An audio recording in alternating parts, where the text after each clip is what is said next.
So, welcome back for another video. Sa last video ko regarding Tala, na-share ko sa inyo, naging process na application natin yan. Kung hindi nyo pa napanood yung video na yun, ilalagay ko na lang po sa description box yung link para hindi na kayo mahirapan maghanap. So, this time nga po, this is the part of that video po. So, we are going to transfer yung Tala wallet balance natin to our GCash account. So, let us see kung magkaka-problema tayo. Kasi ito yung mga nagiging issue sa karamihan nga na hindi daw nila nare-receive yung kanilang disbursement nga po from Tala. So, ako ngayon, itatry ko siya na i-disburse sa aking GCash account. Tingnan natin kung working po siya. So, 1,000 to 3,000 pesos yung pwede kong i-loan dito sa Tala Loan App. Click lang po natin itong continue. And then po, meron notification si Tala dito. Palagay dito, you'll see a processing fee of 3.99%, a lower daily service fee of 0.43%.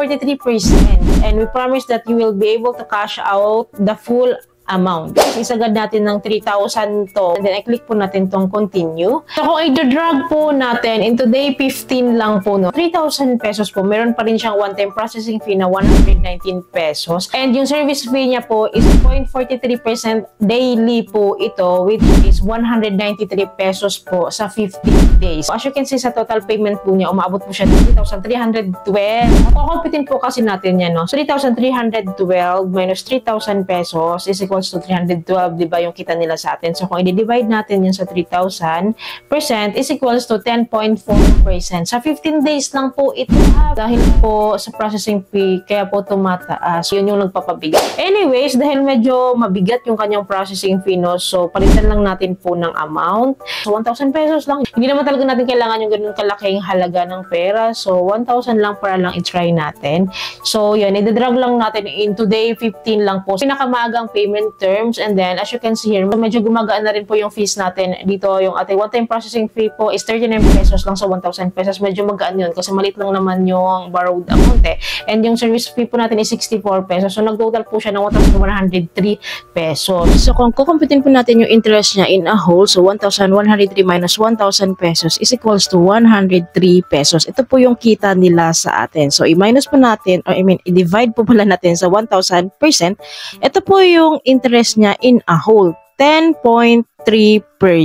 So, kasama na po dito yung processing fee. So, dahil maliit lang naman yung kinuha natin, kaya maliit lang din yung nagiging total niya, which is, malaki pa nga din to eh. Hindi rin naman siya kababaan talaga yung interest rate nito. Kung pagsasama natin itong processing fee tsaka service fee po, is talaga mataas pa rin naman. But anyways, ganun talaga yung interest rate nila.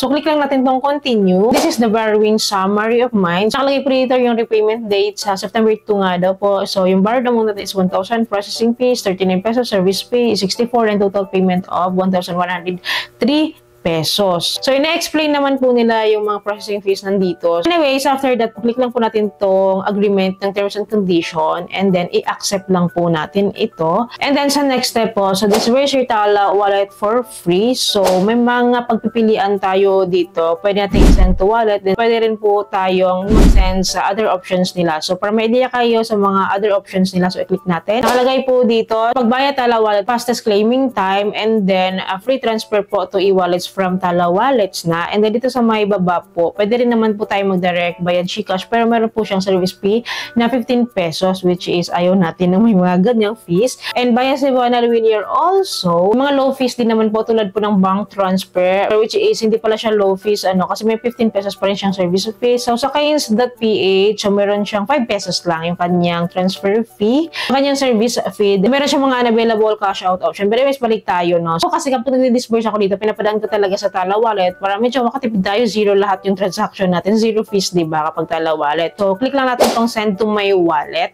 Then, nakalagay agad your cash is sending to your Tala Wallet. So, nakalagay dito estimated up to 10 minutes daw po yung pagdating ng ating disbursement dito. From here, akala ko ba sobrang fast nito. So, anyways, ganito po talaga si Tala. Sa previous withdrawal ko noon po, no, hindi nga siya umabot ng 10 minutes. Actually, ilang oras siya bago ko siya na-receive. Ganun yung nagiging experience ko dati. But anyways, balik tayo sa dashboard. Nakalagay dito sa dashboard, your cash is sending. So, ibig sabihin, hindi pa po siya pumasok sa ating Tala Wallet. And in less than 10 minutes po, na-receive na rin po natin yung disburse natin sa Tala po, which is 1,000 pesos po na borrowed amount natin. So anyways, kung magbabayad tayo dito sa Tala, click lang natin itong make a payment para lang ma-idea kayo ha. So nakalagay po dito yung mga details nga po. Nakalagay po dito yung mga payment details. So ang good thing po dito, meron siyang 60 pesos deduction sa fees. Nakalagay po dito, early payment savings and service. So, this means ba na kapag maaga tayo nagbabayad is makakalas tayo ng 60 pesos, which is malaking bagay po yun. So, nakita nyo kanya, di ba, nag-total siya ng 1,103 pesos. So, ngayon, if ever na early tayo mag-pay dito, is meron siya pa discount sa fees na 60 pesos, which is malaking bagay yon. So, yun naman ang paganda dito. May mga pa-discount para si Tala. So, anyways, pumunta po tayo agad sa aking wallet. And nakita ko dito na pumasok na nga po si 1,000 pesos. So, i-transfer natin agad-agad. No? Dito po, enter lang po natin yung transfer amount natin. So, isagad po natin ng 1,000 pesos, no? Kasi free naman yung transferring dito. So, after that, continue lang tayo. So, search lang po natin sa GCash dito as our receiving bank from Tala Wallet. And then, after that, continue lang tayo. And then, fill upan lang po natin yung details natin sa GCash, like account number, account name, then account location. And after that, continue lang po tayo. And then, i-review lang po natin yung information dito. Since okay naman na ako dito, click lang natin itong confirm transfer.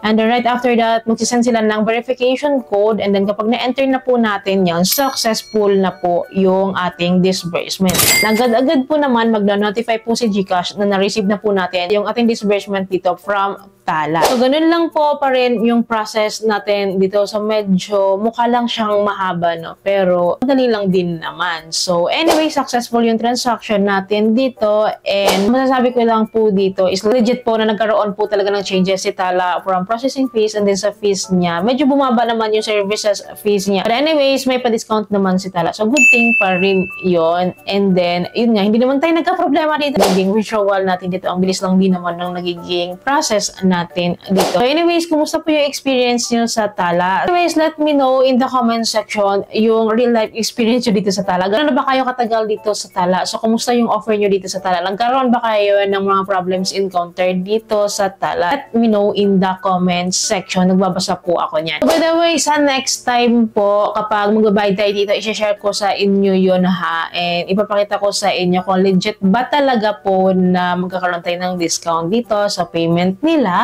And then, kung legit po ba na makakapagbayad tayo ng daily interest rate, like hindi natin papaabutin ng 15 days. So, kung babayaran ko na ba siya after 3 days or after 2 days, after 5 days, kung yung interest niya is mababa ba. Kaya update ko po kayo dyan para kayo pa na may idea kayo and then aware din kayo dito in making payment dito po sa Tala. Yun lamang po. I hope po may natutunan kayo sa video ito. I hope po nakatulong tong video sa inyo. Kung nagustuhan yung video, please don't forget to like, share, and subscribe. And click yung bell button para lahat ng videos ko is updated po kayo. Thank you po for watching this video. Bye!